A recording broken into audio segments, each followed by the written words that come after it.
السلام عليكم ورحمة الله وبركاته. طلاب الصف الثاني الإعدادي، معاكم مستر محمد براوي مدرس الدراسات الاجتماعية بالإسكندرية.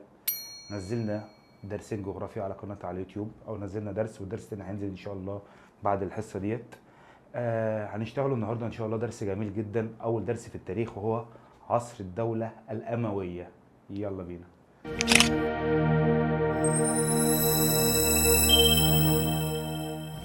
عصر الدولة الأموية، ايه هي الدولة الأموية ونشأت ازاي وليه سموها أموية ومتى نشأت وجاية عندي كام خليفة والعاصمة بتاعتها ايه؟ كل ده اللي هيعرفنا عليه حصة النهاردة.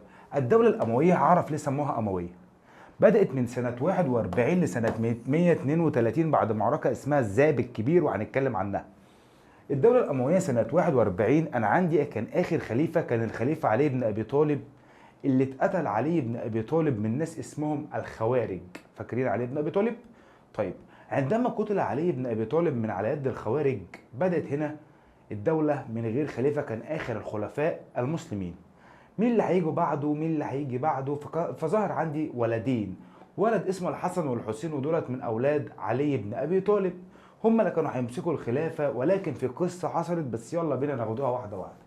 بيقول لك نشأت الدولة الإسلامية في عهد النبي صلى الله عليه وسلم، واستمرت حتى خلافة الدولة الإسلامية، واتسعت في عهد الخلفاء الراشدين اللي هم 4 خلفاء. بعد مقتل علي بن ابي طالب حصل عندي طبعا فتنه على يد الخوارج، قتل عندي علي بن ابي طالب، وقتل عندي عثمان بن عفان، ثم حدث خلاف، فبدات يظهر عندي واحد اسمه معاويه ابن ابي سفيان، ومن هنا انتهت الخلافه الاسلاميه بعد مقتل علي بن ابي طالب. لسه قايلين الكلام ده. طيب، انتهت بذلك دوله الخلفاء الراشدين سنه 40. جه عندي 41، وطالما قلت لك 41 ده عصر دولة أموية، يعني قضينا على الخلفاء الراشدين وجت بعديه دولة أموية. طيب، الدولة الأموية سميت أموية نسبة للجد الأكبر لمعاوية بن أبي سفيان، نسبة للجد الأكبر لمعاوية بن أبي سفيان، عشان كده سموها دولة أموية. من هو مؤسس الدولة الأموية؟ يجي يقول لك من هو مؤسس الدولة الأموية؟ مؤسس الدولة الأموية هو معاوية بن أبي سفيان. العاصمة بتاعت الدولة الأموية يا حبايب قلبي كانت في دمشق. فين؟ في دمشق. مدة حكمها قعدت من سنة 41 ل 92، يعني قعدت من 41 ل 32، يعني قعدت حوالي 91 سنة. طيب، خلال ال 91 سنة جه عندي كام خليفة؟ جه عندي 14 خليفة. يا لهوي، أنا هاخد ال 14 خليفة مستر؟ لا يا حبيب قلبي، أنت هتاخد 4 بس. طيب، بيقول لك قعدت حوالي 91 سنة، قامت عليها 14 خليفة. طيب، خلال ال 14 خليفة دول يا حبيبي، قام عام 41 تنازل الحسن ابن علي بن ابي طالب، تنازل عن الخلافة لمعاوية بن ابي سفيان، خوفا على حقن دماء المسلمين. الحسن كان عايز الخلافة ومعاوية كان عايز الخلافة، فكان هيحصل خلاف ما بينهم هما الاثنين. فمنعا لوجود الخلاف، فبدأت هنا شباب، بدأ هنا ان هم يتدخلوا ويفصلوا الخلاف ما بينهم. فقال الحسن، قال طب انا خلاص مش عايز الخلافة، خوفا على حقن على دماء المسلمين، وجمع كلمة الإسلام. لذلك سميت عام 41 دوت بعام الجماع. سمي عام 41 بعام الجماع. هو عام 41 الذي اجتمع فيه كلمة المسلمين، ولسه قايلين على يد معاوية بن أبي سفيان. ومن هنا بدأ يظهر عندي أول خليفة، هو الخليفة معاوية ابن أبي سفيان. ده طبعا من أشهر الخلفاء، هو المؤسس الحقيقي أو المؤسس الأول للدولة الأموية. أنا قلت لك مؤسس الدولة الأموية هو معاوية بن أبي سفيان. قعدت 91 سنة، عندي 14 خليفة، العاصمة بتاعتها دمشق. الله يفتح عليك. يلا بينا حبيب قلبي، معاوية بن أبي سفيان كان قبل الخلافة كان عامل إزاي، وبعد الخلافة بقى عامل إزاي؟ قبل الخلافة كان من كاتب الوحي. كان من كاتب الوحي، اهو الوحي اللي هو القرآن الكريم. شارك في حروب الردة،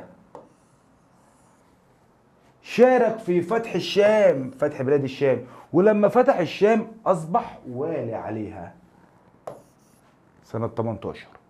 يبقى إذا حياته قبل الإسلام كان من كاتب الوحي، شارك في حروب الردة وفتح الشام وأصبح والي عليها. يبقى كان من كاتب الوحي، شارك في حروب الردة وشارك في فتح الشام وأصبح والي عليها. ده حياته. تولى كام سنة؟ تولى من سنة 41 لسنة 60. خلال هذه الفترة كانت فترة علي بن أبي سفيان، هو أول الخلفاء الدولة الأموية عشان يعتبر المؤسس الأول. ركز معايا. طيب، أهم حاجة، نقل الخلافة منين؟ من الكوفة لدمشق. الكوفة ده مكان مودها علي بن ابي طالب، برافو عليك. يبقى نقل الخلافة من الكوفة الى دمشق. ليه يا عم هينقل الخلافة؟ عشان يكون حول مؤيديه الناس اللي بتحبه. اتنين، ادخل نظام الوراثة في الحكم، يعني لما معاوية يمشي هيجي قريبه وابنه واخوه وابن عمه ويلا بوراثة، فادخل نظام الوراثة في الحكم. طيب يبقى اول حاجة نقل العاصمة من الكوفة الى دمشق، ادخل نظام الوراثة في الحكم. انشأ نظام الختم. ليه؟ عشان يعرف الرسالة دي جاية مني ليك هنا لحفظ مرسلات الملك، مهمة جدا. انشأ نظام البريد. الراجل ده وصل فرح حركة الفتوحات الإسلامية. الراجل ده أنشأ أسطولا بحريا أو وصل حركة الفتوحات الإسلامية، واهتم طبعا وأنشأ المدن مثل مدينة أطلقت عليها مدينة القيروان. من هو مؤسس القيروان؟ هو معاوية بن أبي سفيان القيروان. طيب يبقى إذن أهم أعمله نقل العاصمة من الكوفة إلى دمشق. اتنين، أدخل نظام الوراثة. تلاتة، أنشأ نظام الختم، وانشأ نظام البريد، ووصل حركة الفتوحات الإسلامية، واهتم بالبحرية الإسلامية.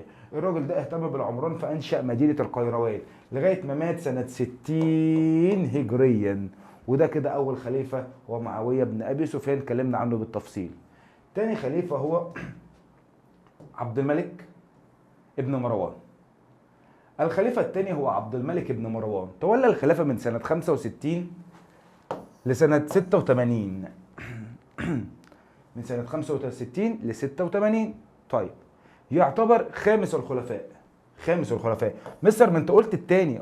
انا كان عندي معاوية الاول، بس يعتبر المؤسس التاني. ليه؟ الناس اللي كانوا قبليه كانوا ناس ضعيفة ما عملوش حاجة، بهدلوا الدولة فمشوا، فجت بعديهم ناس قوية وهو عبد الملك بن مروان.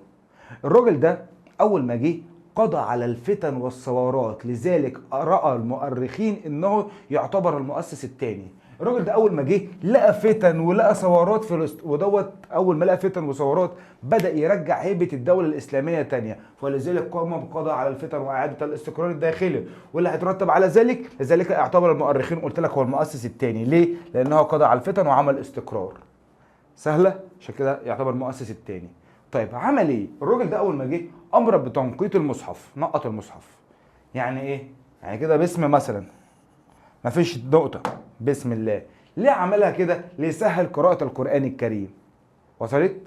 طيب مثلا الرحيم عايزين نحطه نقطتين، فاهمين؟ فأمر بتنقيط المصحف. اتنين، عرب الدواوين، أي جعل الدواوين باللغة العربية. عرب الدواوين، يبقى عبد الملك بن مروان أمر بتنقيط المصحف، عرب الدواوين. وضرب العملة المعدنية، أنشأ عملة معدنية بعد ما كانت رومانية. يبقى أنشأ عملة معدنية في رومانية وكانت فارسية. طيب أنشأ مسجد قبة الصخرة في فلسطين وواصل حركة الفتوحات الإسلامية. يعني عبد الملك بن مروان نقط مصحف.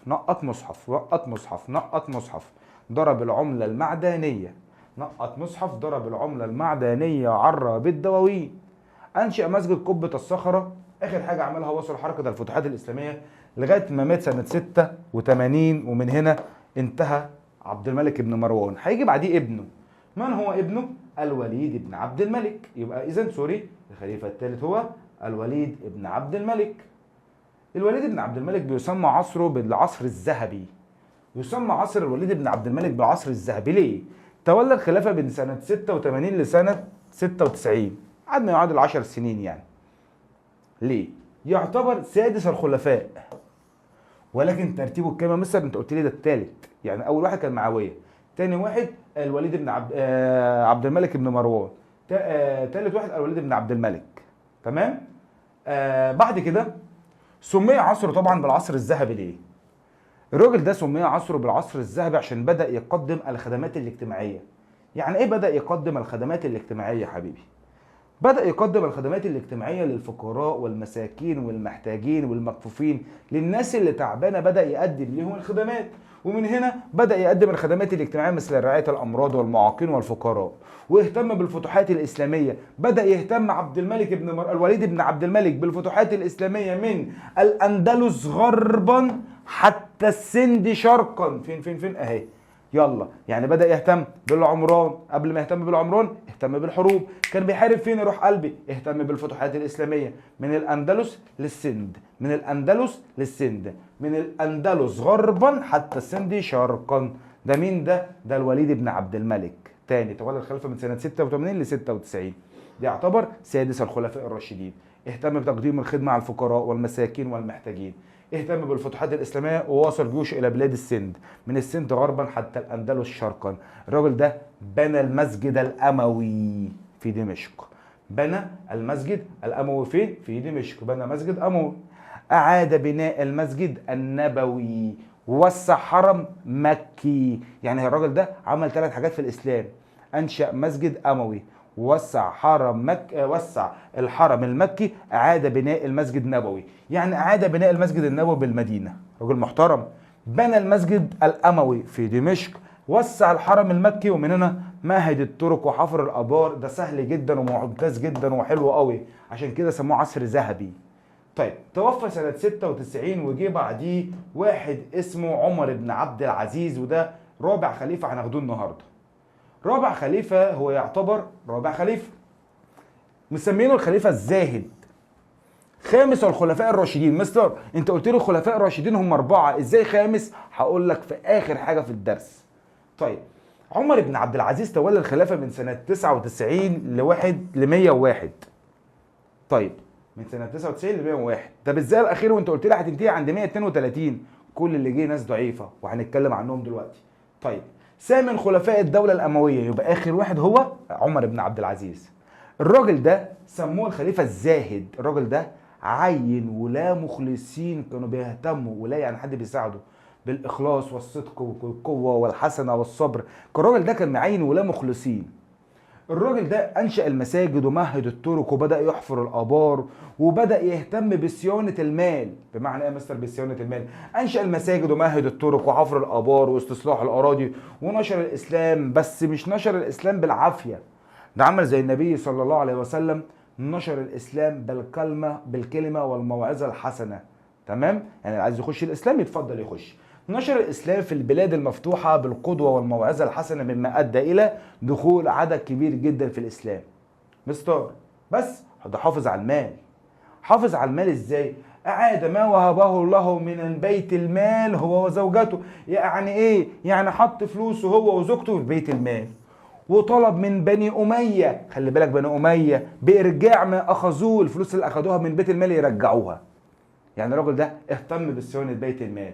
توفى سنة 101، ولذلك سمي بالخلفاء عمر بن عبد العزيز بأنه هو خامس الخلفاء الراشدين. ليه؟ عرف عنه، لسه قايل لك خلفاء راشدين عشان عرف عنه العدل والاستشارة للعلماء وأمور الدولة. يعني كان بيستشير العلماء لأمور الدولة، يعني ما كانش بيتصرف من دماغه، كان بيتبع نظام اسمه نظام الشورى شبه النبي صلى الله عليه وسلم. أعمال لا تقوم بها طبعا الصالح الدولة الإسلامية. بعد كده آخر حاجة ضعف وسقوط الدولة. خلي بالك دولة أموية، دولة عباسية، دولة فاطمية هتاخد لها أسباب سقوط. إيه هي أسباب سقوط الدولة الأموية؟ صلى على النبي كده. أول حاجة تولى 6 خلفاء ضعفاء، من أول عمر بن عبد العزيز لغاية آخر واحد اسمه مروان بن محمد. ركز معايا، يبقى تولى 6 خلفاء ضعفاء. 6 خلفاء ضعفاء تولوا الخلافة، من أولهم عمر بن عبد العزيز، آخرهم مروان بن محمد. يبقى تولى 6 خلفاء ضعفاء. انا قلت لك دوت كان ترتيبه الثامن، 2 8 وحط 8 وحط 6، يبقى كام؟ 14. هم 14 خليفه. فتولى 6 خلفاء ضعفاء بعد عمر بن عبد العزيز، واخرهم مروان بن محمد. مهم جدا جدا جدا. ضعف الامراء، الامراء ضعيفه، الامراء ضعيفه. ضعف الامراء والصراع بينهم 2. يبقى تولى 6 خلفاء ضعفاء. ضعف الامراء، الصراع بين القبائل العربيه، كراهية الموالي للأمويين. الموالي، من هم الموالي؟ هم الذين دخلوا الإسلام من غير العرب. الناس اللي دخلوا الإسلام من غير عرب، كراهية الموالي للأمويين، لأنهم كانوا يرون إنهم الأمويين يفضلون العرب عليه، عشان كانوا بيفضلهم عليهم يعني. كثرة الثورات. الدعوة العباسية التي قاد بها واحد اسمه أبو مسلم الخراساني العباسي. قام أبو مسلم الخراساني العباسي، ده أحد طبعا الموالي التي تمكن من العباسيون من القضاء على الأمويين في معركة اسمها معركة الذاب الكبير. ومن هنا الذئب الكبير. دي كانت معركة اللي ترتب على معركة الذئب الكبير طبعا هزيمة الأمويين، وقتل الخليفة الأموي طبعا مروان بن محمد، وسقطت الدولة الأموية، فهتبدأ تظهر دولة جديدة بقيادة عبد الله بن محمد بن علي العباسي اللي هي عصر الدولة العباسية. فمن هنا انتهت دولة عباسية، انتهت دولة أموية، وهيجي بعدها دولة عباسية، وبعد الدولة العباسية هيجي بعدها دولة فاطمية. عندنا مجموعة من الدول هناخدوها مع بعض إن شاء الله واحدة واحدة. أتمنى تكون أنت فهمت الدرس دوت، الدرس الأولاني درس لذيذ. تبدأ حبيب قلبي من دلوقتي تمسك الخلفاء خليفة خليفة بأعماله، عشان ما تكلكعش على نفسك كتير جدا وتحس إن أنت متلخبط في أي حاجة ناقصاك. واحدة واحدة جمعها. أشوفكم إن شاء الله الحصة الجاية، هنتكلم طبعا عن الدولة العباسية. هتوحشوني جدا. السلام عليكم.